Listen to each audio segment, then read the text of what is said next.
I know they are going to ask an important question. How do we move forward? But the paradox as I got it, because they don't make speeches, is that my colleagues accused this side of making speeches, and in the process they made speeches. But having said that, my lord, an issue has arisen following disclosures by my Lord Justice Grima about how this bench has been constituted. It's now apparent that the petitioner and the first interested party in petition 15 have an issue with that. We suggest that we be given time to file a formal application. It could not have been filed earlier because the disclosure has been made here.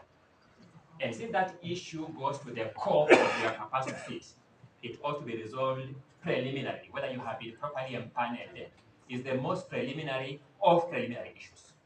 We urge that you give direction in the nature of a timeline when that application ought to be filed, a timeline when responses will be filed, then give us a return date to come and canvass that application on whether you are properly constituted. Because if it turns out that you are improperly constituted, even the issue of recusal becomes secondary.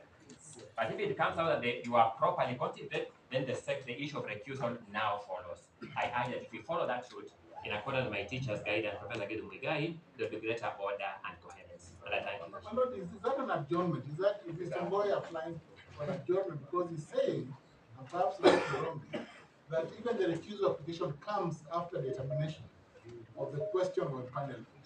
If that be so, and they may leave, they normally leave court, they may leave, they left Senate, may leave court. We let them say whether they apply for an adjournment.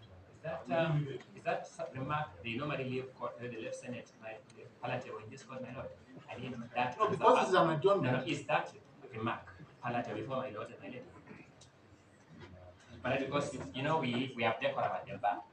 If you have a professor of law misbehaving at the bar, I'm urging that you direct that remark to be withdrawn first, then we make progress. I'm urging, my lord. The remark was made in your presence. I'm urging it to be withdrawn first, then I can respond. My lord, I have no problem with withdrawing the remark, but the point is, it is a veiled application for adjournment, because Mr. Ongoya is saying that the court must address the question of empanelment before the recusal. So why can't he just get to the point? I am answering the question now, but I know that he has withdrawn. He said he has no problem with withdrawing, but he did withdraw. I want him to withdraw first, my lord, because I'm entitled to dignity. I have no problem with withdrawing. My friend, back. No, I have no problem, my lord. I withdraw the remark, but so Thank you. There is practice. Thank you. Let me now address the question. My lord, Professor General was my teacher and mentor for many years. I have no disrespect for him. I just want my own dignity asserted, because I can't protect my client's dignity if my own is in question. But having said that, my lord Judge Mrima, you are a witness that the issue of how this bench was empaneled has been disclosed here when we are here. We have raised concerns through learned colleagues like Mungai and learned colleague Mr. Gachagua that we now want to take that as an issue. My colleagues have rightfully submitted that matter requires a substantive application. Rightly, we agree with them fully.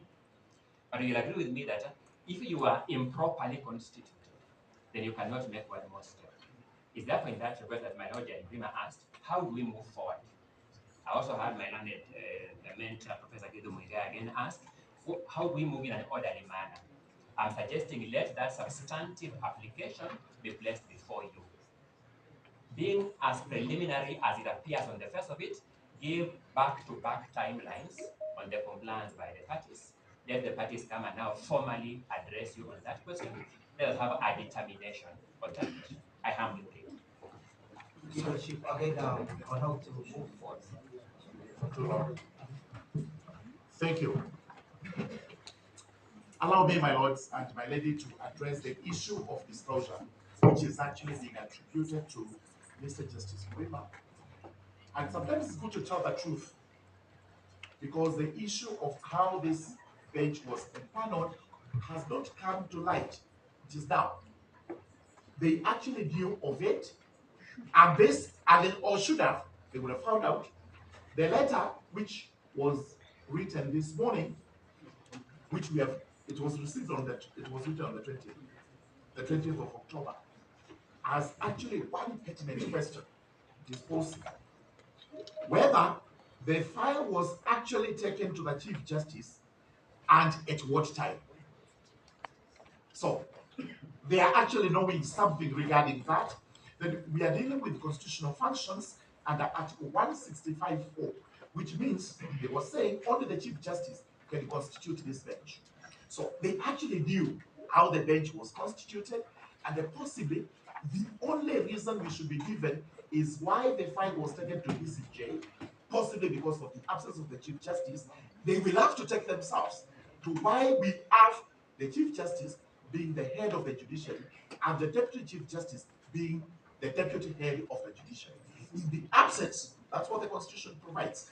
In the absence of the Chief Justice, it is the Deputy Chief Justice who is supposed to do administrative work, which, and here, let's not filibuster what we were told. That as we do in the Parliament, you go around in circles to waste time so that the motion possibly is defeated by a fraction of time, which is what they are trying to do. The truth is this: it is well known in practice that the court's administrative functions can be done at any time of the day, including this bench can sit up to midnight without anybody questioning. So the issue of when the Chief Justice, Deputy Chief Justice sat does not arise. As to what happened on Saturday, again, this is purely administrative. For the Speaker of the Senate, may we be heard? Yes. My Lord, allow me to assist the court. And my Lord, listening to the speech, not an application made by my colleagues, the petitioner side, my Lord, I just want to state that the Deputy President filed his petition on Friday. And my Lord, on the same day, he got conservatory orders. My Lord, he accessed justice in accordance with the framework in Article 48 of the Constitution. And my Lord, justice cuts both ways. My Lord, the respondents on the same day filed an application to set aside those conservatory orders. My Lord, properly constituted, this court has issued directions that those applications be heard today. My Lord, under the Mutunga rules, there is a fundamental doctrine which we are all missing. The doctrine of timely resolution of such kind of disputes, especially disputes that are of immense public interest. So, my Lord, if you look at the application which has been made, or speech made by the petitioners, my Lord, you will see that they want to split hairs. My Lord, the Constitution expressly provides that the Chief Justice shall appoint a bench to sit on matters which raise substantial questions of law. But my Lord, at the same time, that Constitution which requires to be read conjunctively says the Deputy Chief Justice shall deputize the Chief Justice. So my Lord, what is the fuss about it? So my Lord, my request is that the application, this speech by the petitioners, is solely meant to delay the business of the day. And my Lord, I request in public interest, my Lord, I request in public interest that you give directions. We proceed with the application. We are here to respond the application for conservatory orders. And my Lord, you also hear our application to set aside the conservatory orders. My Lord, that will make juridical sense and promote public interest. Thank you. My Lord, if I may just add, this court has the control of the proceedings. And this is a very weighty matter. It concerns the Deputy President of this country. I will not allow everybody to speak, because if everybody is going to speak, we are going to head nowhere. A challenge has been posed on the validity of this bench to sit. This is the direction we are making. The application challenging the validity of this court to sit must be filed within 1 hour and responded to within 1 hour. We will come at 2 to listen to that application.